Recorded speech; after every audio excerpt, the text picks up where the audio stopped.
नमस्कार प्यारे बच्चों। आज हम ऑर्गेनिक केमिस्ट्री में अगला टॉपिक टाइप ऑफ रिएक्शन जो हमने पढ़ा था, उन सभी रिएक्शन को आगे के इन टॉपिकों में हम बारी बारी से विस्तृत में अध्ययन करेंगे।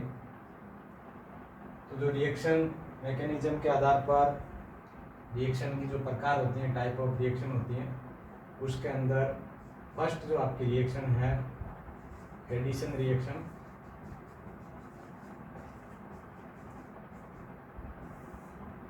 योगात्मक अभिक्रिया इसको कहेंगे हम, योगात्मक अभिक्रिया।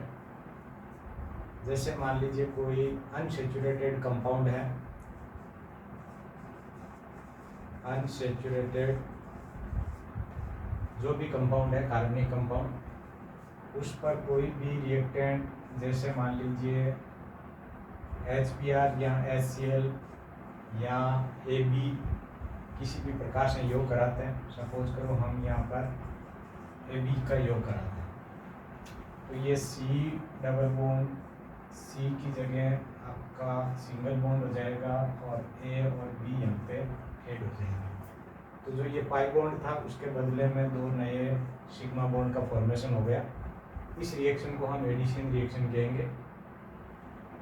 अब इस एडिशन रिएक्शन में अनसैचुरेटेड कंपाउंड सैचुरेटेड कंपाउंड के अंदर कन्वर्ट हो रहा है।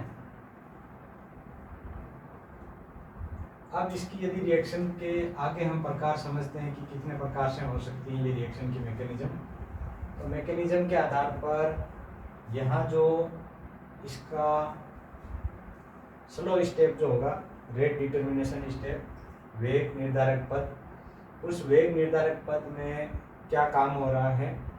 यदि फ्री रेडिकल जुड़ रहा है तो रिएक्शन का नाम फ्री रेडिकल एडिशन रिएक्शन हो जाएगा। यदि रेट डिटर्मिनेशन स्टेप में न्यूक्लियोफाइल ऐड हो रहा है तो इस रिएक्शन का नाम न्यूक्लियोफिलिक एडिशन रिएक्शन हो जाएगी। और यदि फ्री रेडिकल न्यूक्लियोफाइल या फिर अगला इलेक्ट्रोफाइल ऐड हो रहा है तो इस रिएक्शन का नाम इलेक्ट्रोफिलिक एडिशन रिएक्शन हो जाएगी। तो इस आधार पे हम एडिशन रिएक्शन को पुनः तीन भागों में बांट सकते हैं। एक nucleophilic addition reaction, second electrophilic addition reaction, और third free radical addition reaction. तो ये अनसैचुरेटेड जो कंपाउंड है उसमें यदि रेट डिटर्मिनेशन स्टेप में ये न्यूक्लियोफाइल जुड़ता है, न्यूक्लियोफाइल, तो रिएक्शन का नाम न्यूक्लियोफिलिक एडिशन रिएक्शन हो जाएगा। यदि रेट डिटर्मिनेशन स्टेप में इलेक्ट्रोफाइल जुड़ता है तो रिएक्शन का नाम इलेक्ट्रोफिलिक एडिशन रिएक्शन हो जाएगी। और यदि रेट डिटर्मिनेशन स्टेप में कोई रेडिकल जुड़ता है, जैसे कि ये रेडिकल ऑब्लिक Br रेडिकल, तो रिएक्शन का नाम फ्री रेडिकल एडिशन रिएक्शन हो जाएगा। अब हम बारी बारी से इनका अध्ययन करते हैं। तो आज का हमारा जो टॉपिक रहेगा वो एडिशन रिएक्शन का फर्स्ट जो पार्ट है, nucleophilic addition reaction. Nucleophilic addition reaction किसको कहेंगे, इसको डिटेल में समझते हैं।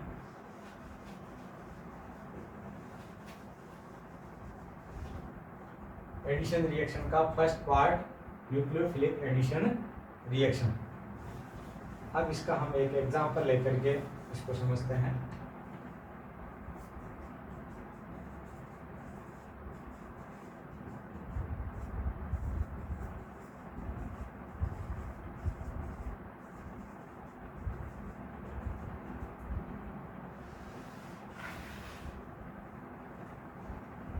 रिएक्शन में अलग अलग रिएक्शन, अलग अलग कंपाउंड की कैरेक्टरिस्टिक रिएक्शन होती है।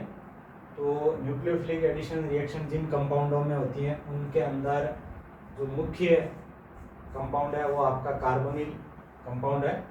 CO ग्रुप जो भी हैं उस पर जो भी रिएक्शन होगी वो न्यूक्लियोफिलिक एडिशन रिएक्शन होगी।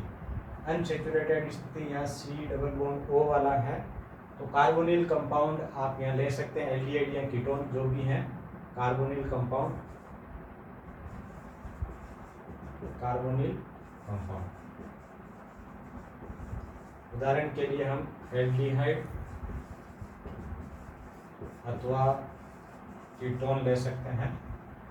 इस पे एक रिएक्शन लेकर के समझाएंगे जो कि रिएक्शन आपके बहुत अधिक काम में आती है। हम यहाँ पे न्यूक्लियोफाइल इलेक्ट्रोफाइल नाम लिख करके भी रिएक्शन को समझा सकते हैं, और H और Cn लेकर के भी हम रिएक्शन को समझा सकते हैं। H पॉजिटिव और Cn नेगेटिव है। इसमें H पॉजिटिव को आप इलेक्ट्रोफाइल पॉजिटिव लिखेंगे और Cn माइनस है वो आपका न्यूक्लियोफाइल है, तो Nu माइनस। यदि सिंबल रूप से हमें इस रिएक्शन को समझनी है तो E प्लस और Nu माइनस के रूप में इस रिएक्शन को समझ सकते हैं। और यदि एक जनरल उदाहरण लेकर के यदि हमें करनी है RH ऑब्लिक R, तो एल्डिहाइड या कीटोन ले लिया और HCl की उसके साथ में रिएक्शन करा दी, तो किस टाइप से रिएक्शन होगी और किस टाइप से मैकेनिज्म होगी, तो मैं यहाँ पर आपको HCN का उदाहरण देकर के ही समझा रहा हूँ। तो ये जो कार्बोनिल यौगिक हैं CO ग्रुप हैं, अनसैचुरेटेड हैं, अनसैचुरेटेड CO ग्रुप है। इस CO ग्रुप पे HCN की रिएक्शन कराते हैं। रिएक्शन मैकेनिज्म समझाएंगे और उसके बाद में रिएक्शन का नाम न्यूक्लियोफिलिक क्यों पड़ा उसको समझाएंगे। और HCN में डेल्टा H पॉजिटिव और Cn डेल्टा नेगेटिव। CO जो बॉन्ड है उसके अंदर इलेक्ट्रोनेगेटिविटी O की अधिक है, इसलिए ये डेल्टा नेगेटिव होता है, ये डेल्टा पॉजिटिव होता है, और ये पाई बॉन्ड के इलेक्ट्रॉन O की तरफ शिफ्ट हो जाएंगे। तो ये आपका जो इलेक्ट्रोमरी प्रभाव जिसको कह रहे हैं इलेक्ट्रोमरी इफेक्ट आ जाएगा, और R C R अथवा H लिख दिया हमने, और O माइनस C प्लस इस टाइप से बना।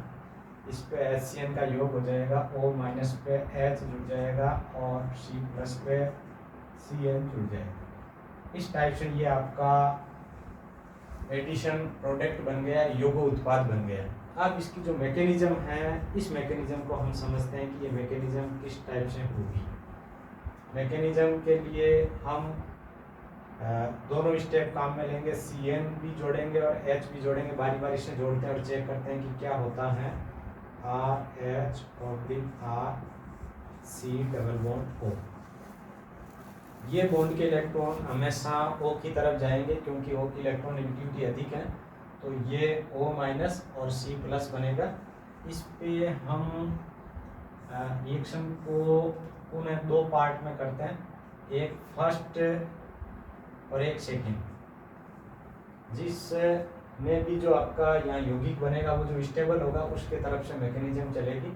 हम यहाँ पर सपोज करते हैं कि H प्लस का योग कराते हैं, तो रिएक्शन हमारी ऐसे होगी R C H oblique R, और ये सिंगल बॉन्ड हो, इस पे आपका H जुड़ जाएगा O पॉजिटिव के साथ, O माइनस के साथ में H पॉजिटिव जुड़ गया, C पे पॉजिटिव आ गया। ये इंटरमीडिएट के फॉर्म में बना है। यदि सेकंड इसका पथ, हम इसका जो पाथ ले रहे हैं, पाथ फर्स्ट और पाथ सेकंड, इस सेकंड पाथ में हम यहाँ पर Cn नेगेटिव को ऐड कराते हैं, देखते हैं रिएक्शन कैसे होगी। तो R H oblique R C, ये बॉन्ड ऐसे ही टूटेगा सर्वदा, O माइनस और C प्लस के साथ में Cn माइनस ऐड हो जाएगा, ऐसे ऐड हो जाएगा, तो ये Cn न्यूट्रल हो गया, O पे नेगेटिव चार्ज बचेगा। ये दोनों जो आपके इंटरमीडिएट, हम इनको मान सकते हैं कि रिएक्शन यदि टू स्टेप में हो रही है तो फर्स्ट स्टेप में H जोड़ करके ऐसा रिएक्शन करा सकते हैं, या Cn नेगेटिव जोड़ करके ऐसी रिएक्शन करा सकते हैं। अब इन दोनों रिएक्शनों में मान लीजिए मैं इसको A कहता हूँ, इसको B नाम दे दिया गया है, तो यहाँ जो स्टेबल होगा रिएक्शन उस पथ के अकॉर्डिंग, उस पाथ के अकॉर्डिंग से चलेगी, और जो लेस स्टेबल होगा रिएक्शन वही स्टॉप हो जाएगी, आगे रिएक्शन नहीं चलेगी। इन दोनों जो कंपाउंड है ए और बी, इनको हम कंपैरेटिव स्टडी करते हैं। कंपाउंड ए में कार्बन पे पॉजिटिव चार्ज है और कार्बन का ऑक्टल अनकम्प्लीट ऑक्टल है, incomplete octet. Nucleophilic addition reaction में हमने जो पथ फर्स्ट पढ़ा था, इसमें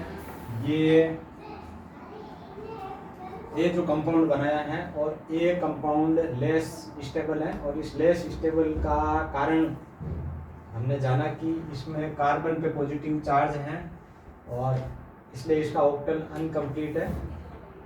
तो यहाँ इसको हम ऐसे भी कह सकते हैं कि H/R/C, O पे भी पॉजिटिव चार्ज आ सकता है आपका Lp, यदि इधर आए और पॉजिटिव चार्ज यहाँ आ सकता है और ये यहाँ पे डबल बॉन्ड बन सकता है। तो ये आपस में ऐसे हो रहे हैं, लेकिन इनमें O पे भी पॉजिटिव चार्ज है, जो इलेक्ट्रोनेगेटिविटी एटम है उस पर पॉजिटिव चार्ज आ रहा है, ये भी इसकी स्टेबिलिटी कम कर रहा है, और कार्बन पे पॉजिटिव चार्ज है, अनकम्प्लीट ऑक्टल है, ये भी इसकी स्टेबिलिटी को कम कर रहा है। तो ये कंपाउंड आपका लेस स्टेबल होगा। अब हम पाथ सेकंड देखते हैं। पाथ सेकंड में हमने Cn- को इस कार्बोनिल कंपाउंड पे ऐड कराया है स्टेप फर्स्ट में, और ये कंपाउंड बी बनाया है जिसमें O नेगेटिव है। यहाँ पर कंपाउंड जो आपका बी बना है, जो इंटरमीडिएट है, इस कंपाउंड बी में नेगेटिव चार्ज है और negative charge high electronegative atom पर ही है, इसलिए इसकी स्टेबिलिटी कम नहीं होगी, और साथ में कार्बन का ऑक्टल भी इसमें कंप्लीट है। इस वजह से ये कंपाउंड बी जो है वो आपका मोर स्टेबल होगा कंपेरेटिव टू ए। तो रिएक्शन जो है वो पाथ फर्स्ट के अकॉर्डिंग से नहीं होकर के पाथ सेकंड के अकॉर्डिंग से होगी। रिएक्शन आपके सेकंड पाथ के अकॉर्डिंग चलेगी, फर्स्ट पाथ के अकॉर्डिंग नहीं चलेगी। तो सेकंड पाथ पर हम विचार करते हैं वापस से। सेकंड पाथ में Cn नेगेटिव आपका ऐड हुआ और ये इंटरमीडिएट बन गया है। अगले स्टेप में इसको हम फर्स्ट स्टेप मान लेंगे, तो ये फर्स्ट स्टेप है। और सेकंड स्टेप में जब Cn- यहाँ फर्स्ट स्टेप में योग ऐड हो गया, तो सेकंड स्टेप में H+ का योग होगा। H+ इलेक्ट्रोफाइल है, तो इलेक्ट्रोफाइल का ऐड किया हमने और इस प्रकार से एडिशन प्रोडक्ट बना दिया। H+ इस O नेगेटिव पे ऐड हो जाएगा और आपका सैचुरेटेड कंपाउंड बन जाएगा। तो कार्बोनिल कंपाउंड की ये कार्बोनिल कंपाउंड है और इस पे HCN का योग कराएं या E+ और Nu- का योग कराएं, तो इस टाइप से सैचुरेटेड कंपाउंड बनेगा, जो कि CO ग्रुप जो है उस पर रिएक्शन हो रही है। ये साइनोहाइड्रिन बन गया। अब यहाँ पे हम देखते हैं कि स्टेप फर्स्ट ये हो रहा है, स्टेप सेकंड ये हो रहा है। स्टेप सेकंड में आयोनिक रिएक्शन है जो कि फास्ट होगी, तो ये आपका फास्ट स्टेप हो गया। और फर्स्ट स्टेप में आपके रिएक्टेंट जो हैं वो और ये आपका इंटरमीडिएट है, तो ये स्लो स्टेप रहेगा। रिएक्टेंट जो स्टेबल है इससे अनस्टेबल में जा रहा है, इसलिए ये स्लो स्टेप रहेगा। और इस स्लो स्टेप में Cn- का ऐड हो रहा है। Cn- को आप न्यूक्लियोफाइल कहते हैं, और इस स्लो स्टेप जिसको रेट डिटर्मिनेशन स्टेप कह रहे हैं, RDS कह रहे हैं, इस RDS में Cn- या न्यूक्लियोफाइल का ऐड होना इस अभिक्रिया के नाम को प्रदर्शित करेगा, और इस अभिक्रिया का नाम Cn- न्यूक्लियोफाइल के अकॉर्डिंग न्यूक्लियोफिलिक एडिशन रिएक्शन होगा। तो ये न्यूक्लियोफिलिक एडिशन रिएक्शन कार्बोनिल जो भी कंपाउंड है जिनमें CO ग्रुप हैं उनकी कैरेक्टरिस्टिक रिएक्शन है। एल्डिहाइड कीटोन की कैरेक्टरिस्टिक रिएक्शन है। ये आपका एस्टर और अम्ल हैलाइड में भी CO ग्रुप होता है, तो वहाँ पर भी इस टाइप से इलेक्ट्रोफिलिक न्यूक्लियोफिलिक का जब योग होता है तो वो इस टाइप से ही होता है CO ग्रुप पर। तो ये CO ग्रुप की कैरेक्टरिस्टिक रिएक्शन है। थैंक्स।